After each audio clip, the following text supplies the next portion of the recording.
C Joseph Vijay எனும் நான்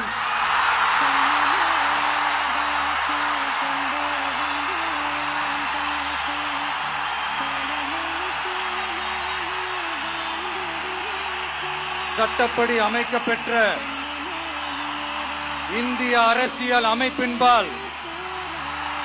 உண்மையான நம்பிக்கையும் மாறா பற்றும் கொண்டிருப்பேன் என்றும் இந்திய நாட்டின்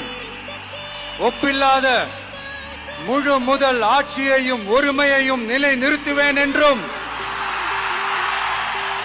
தமிழ்நாட்டு அரசின் முதலமைச்சராக உண்மையாகவும் உளச்சான்றின்படியும் என் கடமைகளை நிறைவேற்றுவேன் என்றும் அரசியல் அமைப்பிற்கும் சட்டத்திற்கும் இணங்க அச்சமும் ஒருதலை சார்பும் இன்றி விருப்பு வெறுப்பை விலக்கி பலதரப்பட்ட மக்கள் அனைவருக்கும்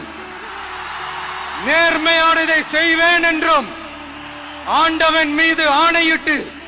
உறுதிமொழிகிறேன்.